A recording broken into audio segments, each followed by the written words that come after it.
Hi, I'm Matt Cole, welcome to the Hub Show, and in this episode we have got some awesome looking customer hardtails to take a look at.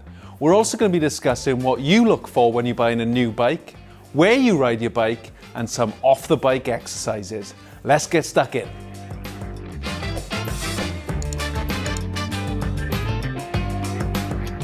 The first question we asked you lovely YouTube subscribers over on our community tab was, how do you choose which bike to buy? And the options were, I focus on the spec of the bike, I buy based on the brand, I'll buy whatever fits my budget, and other. Let us know. A lot of you are spec conscious, so 60% of you focus on the spec, 5% buy based on the brand, 29% are buying whatever fits your budget, and 7% other. Let's take a look at what you've said. Peter Lunny says, you overspend on a bike you can't afford, so people on cycling forums don't mock you for being a peasant. Noah says, I focus on the spec of the bike within my budget. Koki K says, I focus always on frame design and quality. The parts can always be replaced, but a bad frame is a bad frame. Good point there, Koki. Reese Lewis says, the way the bike looks along with the spec and performance. I don't really care about having brand new bikes or expensive brands. Mr. Peters says, I choose a bike that matches my riding style, then look at components without spending over the top money. Woe says, I buy a bike that's in my budget, good spec and available. I mean, come on guys, I'm trying to help my friend buy a bike right now and there's absolutely nothing you can actually buy. Whoa, we're trying to get them in. Stick with us. We feel your pain. Question number 2 that we asked you was, where do you prefer to ride?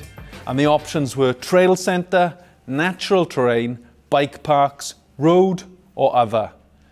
This was an overwhelming one, right? So 15% of you ride at the trail centre, 61% prefer natural terrain, 19% bike parks, 4% road, 1% other. Myself, I'm a trail centre kind of guy. You know what you're getting, you just go there, you ride flat out, you come home. I love it. But this is what you said. Dan Pratt says, pretty sure there's more than a handful of people thinking the trail centre they ride is natural terrain. Seth says, I love the way it sounds when you ride on wooden feathers. The clanking sounds so cool. Wooden feathers? Featherboard? Boardwalk? Seth, what sort of feathers are you riding on? T4 says, my local trails which have a lot of easy tracks and some black diamond ones. Elmac says, in my backyard jumps. That sounds cool, Elmac. Alan Duran says, I don't have many places to ride, sad face, so I will take any. Oh, Alan. You will be all right. There. Joel Crawford says, I love steep and rooty trails, so definitely natural for me. And to wrap this one up, Ortis Medic says, a bit of my own human-manipulated natural terrain is my favourite, but I'll hit a bike park any chance I get. And the final question we asked was, would you do off-the-bike exercises if they help you perform better on the bike? And the options were, yes I would, no I wouldn't, depends what the exercises are.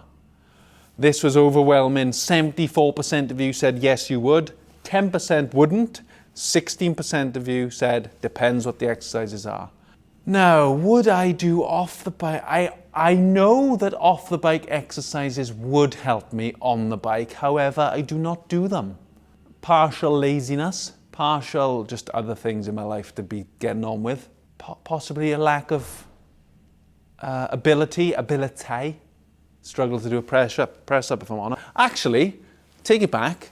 The one thing that has made a difference on the mountain bike is doing more road riding, without a doubt. Anyway, this is what you said. Joseph France says, if it gives me better technical ability, yes, but I doubt going for a 5k run won't help me do 20-foot road gaps. I agree with you, Joseph.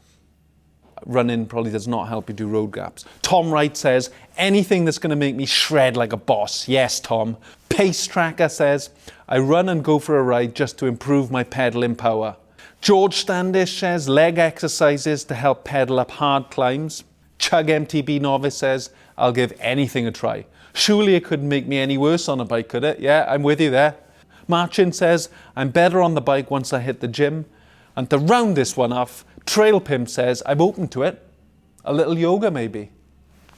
Cheers, Trail Pimp. Right, we know how much you love your hardtails, and over on Facebook, we put up a post the other day and you shared some of your awesome hardtails with us. Let's take a look at some of the absolute beasts that you shared with us. The first one being this one from, I think it's Rafael, which is my universal custom made by Merino bike. It's long, low, slack, awesome looking machine. And then Alfredo shared this one with us, and it's his Underdog NS hardtail. Looks like an NS eccentric, would that be right? With some nice purple parts on there, it looks brilliant. Now on to Marcus Webb's Merino 29er, it's a steel hardtail, again long, low and slack, with a RockShox Yari fork. It's a sweet looking bike, we've shared it a few times over on our Facebook, and it gets universal love. On to the next one, this is a Commensal Meta HT, this is Carl Gordon's red hardtail. It's an absolutely fast looking thing with a pair of V tyres with the skin walls on them. Love the look of this one. And then on to Tom's Fast Forward V2 mullet bike. Take a look at that. Proper stealth looking bike with some little red accents on it. Really love that one, Tom. And then on to Saba's Nuke Proof Scout. He says it's an absolute beast. Their first hardtail in a long time, and it looks absolutely sweet. It's got the purple Hope cranks, brakes, that Fox fork. It looks amazing. Cheers for sharing. Let us know what you think of these hardtails down in the comments section below. And if you run a hardtail yourself, let us know what you've got. Okay, now on to some of the videos and pictures you've been sharing with us over on social media. Just tag Chain Reaction Cycles and use the hashtag CRC Hub so we can see them. Let's take a look at what you've been doing. Pete Bridgeford, wow, you have been riding through some sort of a bog by the looks of it. Pete's, I think it's a full suspension bike, I can't really tell because the back end is absolutely just caked in mud. Pete's Giant is absolutely caked in mud. He says mud, filth, mountain bike, winter ride. That pretty much sums it up. That sums up why trail centres are amazing at this time of year, because they're all weather and you don't end up with a bike looking like that. On to the next one, GD Titan at Great Hill. I'm not sure where Great Hill is.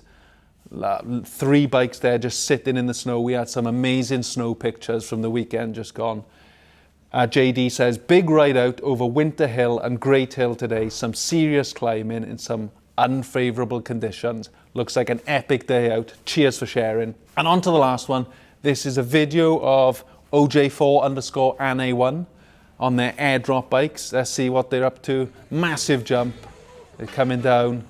Boom, nice little whip. Oh, he managed to land it. I thought he was going to be a crash. Good work. Cheers for sharing that one. Love it.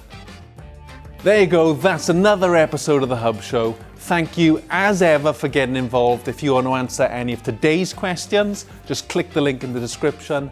And to get involved in next week's show, just head to the community tab on this channel. Take it easy and have a great weekend. It's going in the book. It's funny reading the comment, like some people actually like it. We're also going to be talking about what you look for. What you look for? You know what, I started a diary this year. Did you? I thought, I'm going to start a diary. Do you know how long it lasted? 3 days.